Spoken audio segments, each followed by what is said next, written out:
Hey guys, I got you each a gift.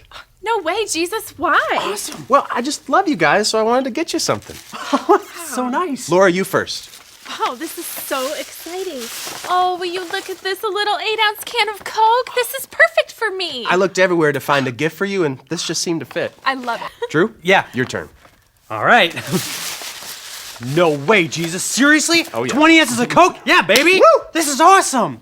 Oh, Jesus, thank you so much. You're welcome. Laura, we got to go show Richard our gifts. Come on. Okay. Hey, Laura, is there a problem? No. I mean, well, yeah, kind of, It's just that every time you give people gifts, you always give everyone else more than you give me. What do you mean?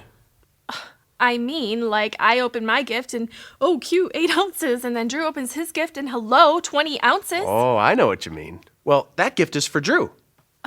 Well, that's what I want. Go get it for me. Okay, if that's what you want. Yeah.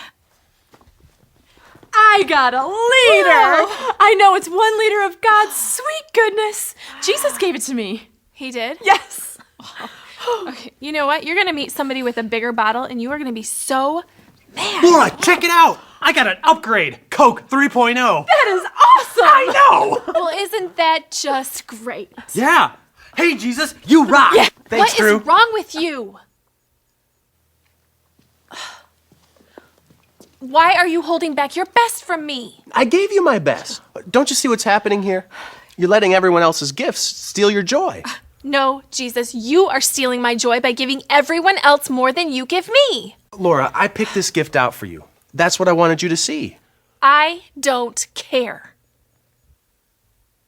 Until you can look past this, all you're going to see is a can of Coke.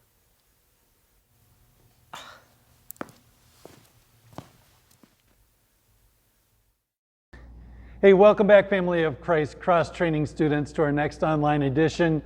We are on lesson 11 of unit 1. We're going through the 10 commandments.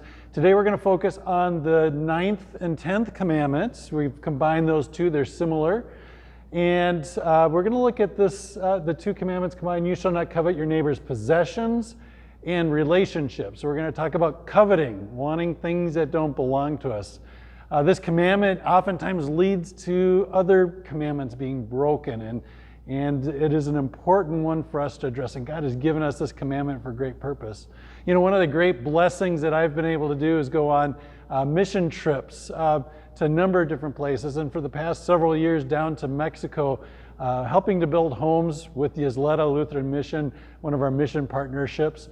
And I'm always taken back by the fact that when we're working with these people that seem to have so little, living sometimes in homes made out of cardboard boxes or pallets or tarps, and we provide them a newer home, nothing too fancy, but one of the things I always take away is the great joy they have regardless of their lack of possessions.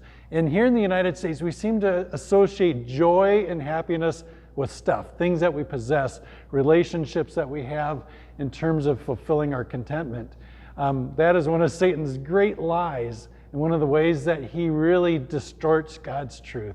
So today we're going to dig into this whole aspect of coveting. You just saw that video about more Coke, and isn't it true? We always desire more, bigger, and better. So our lesson focus today is, as Christians, we seek to live a life of contentment by giving thanks for daily blessings that God provides for us and our neighbor. So I want you to notice that word contentment. We're going to really talk about that today. What is the 9th commandment? We're going to explore both of these commandments. So the 9th commandment is, you shall not covet your neighbor's possessions. We're going to talk about what that word means in a little bit, but we are not to covet the things that belong to our neighbor. What does this commandment mean? It means that we should fear, love God so that we do not scheme to get our neighbor's inheritance or house or get it in any way which only appears right, but help and be of service to him in keeping it. Again, this commandment is about possessions, things, inanimate things that belong to people, such as home, inheritance. It could be other possessions too. And then the 10th commandment, again, these 2 commandments are very similar. The 10th commandment is, you shall not covet your neighbor's relationship. So 9 is about possessions, 10 is about relationships.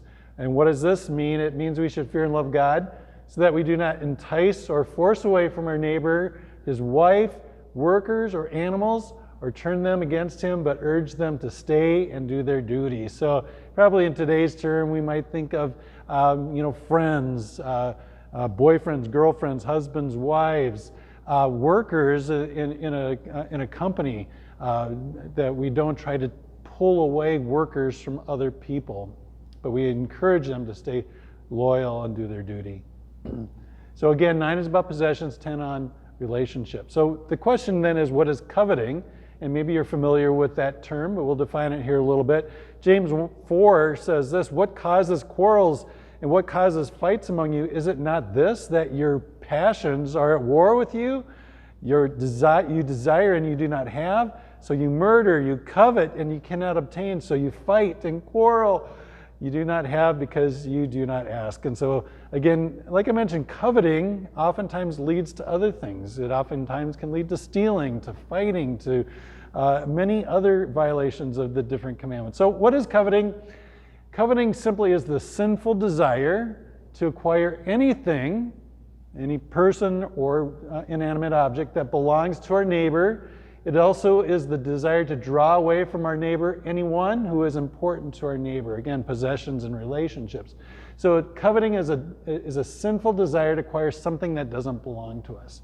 So it's one thing to maybe have some hopes or desires for maybe Christmas gifts. Those belong to the store, they're on sale.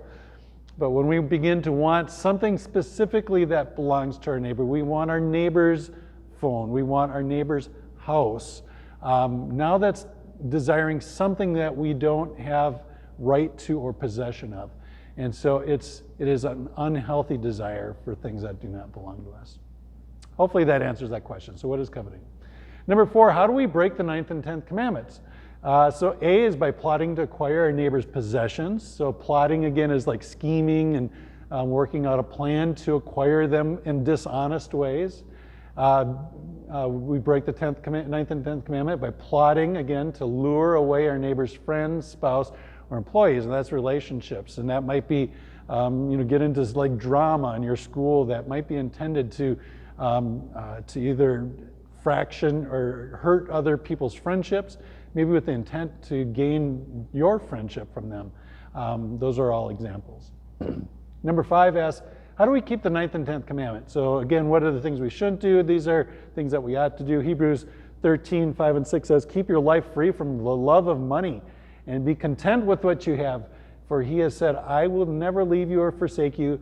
So we can be confident and say, the Lord is my helper. I will not fear. What can man do for me? Or Philippians 2:4 says, let each of you look not only to his own interests, but also to the interests of others. Both these passages remind us that we are not to be self-centered, self-focused, to only acquire for what we want in this world. So we keep this commandment 1, A, by being thankful for all that God has given to us. That's that contentment, finding joy in what we do have. And like I mentioned, my friends down in Mexico, with so little, are able to find joy in life. Possessions don't bring joy. They might bring temporary happiness or fun, but they don't bring long-term joy or satisfaction. So learning to be satisfied with what we do have, what God has already given to us.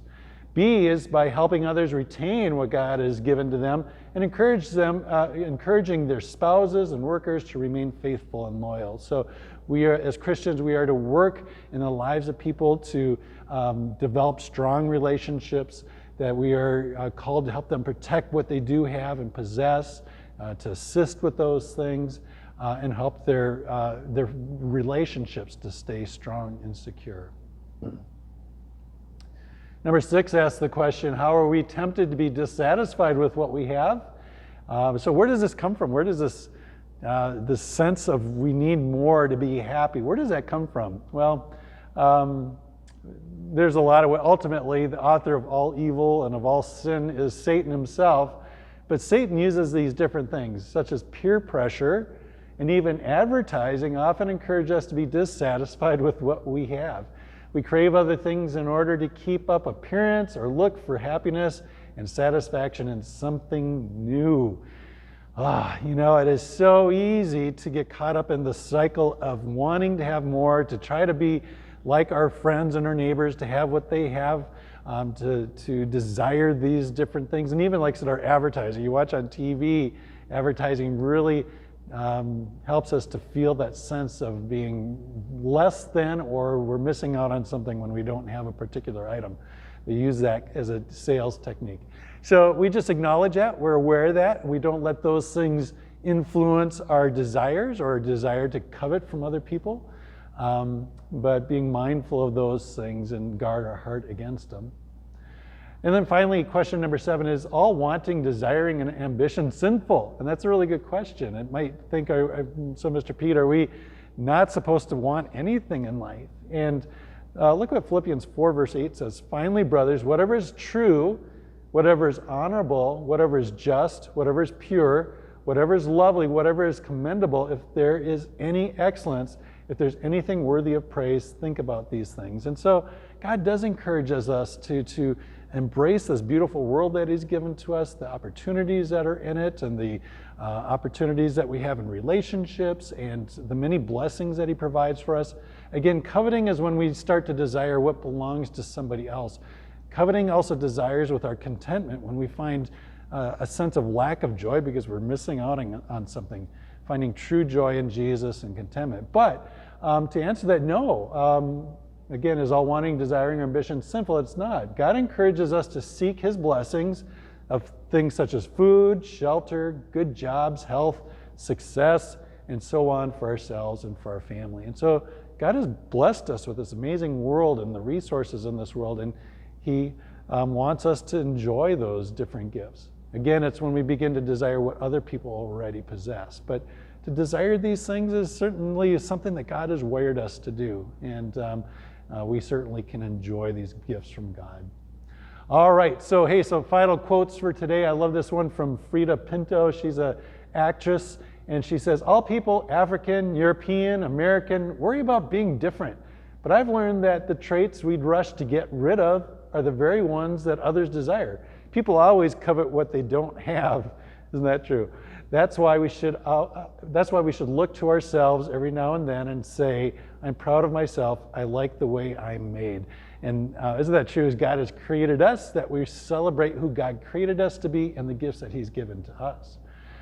This one is from Alfred Nobel. He's the author of the originator of the Nobel Peace Prize, and he said this powerful statement: contentment is the only real wealth. Contentment is the only real wealth. And so finding joy through the contentment with what we do have. And then finally, from Tony Hale, he says, if you're not practicing contentment where you are now, you're not getting contentment when you get what you want. Again, that idea like that Coke commercial that we watch, that Coke video, we get caught in the trap of always wanting bigger and better. There's really no end to it. So learning to be content with what we have, where we're at, is what it's about. All right, so our heart knowledge today for you to commend to your memory, the 9th and 10th commandment. You shall not covet your neighbor's possessions, and then the 10th commandment, you shall not covet your neighbor's relationships. Those should be pretty easy to memorize, and encourage you to do that. When you get done, have a parent sign off on your sheet for you. During your small group time, if you haven't already done this, print off the page at the bottom on the resources tab below, and it'll have a discussion page on the back after you finish filling in the key points today. Get together with somebody in your home and family and participate in a discussion together around these questions. And then when you complete your memory work and have a parent sign off on this, you can turn it in for credit for today. So with that, thank you again for joining in with this lesson on the 9th and 10th commandment. May you find joy and contentment in the many blessings and gifts that God has given you. God bless you. Have a great week. We'll see y'all later. Bye now.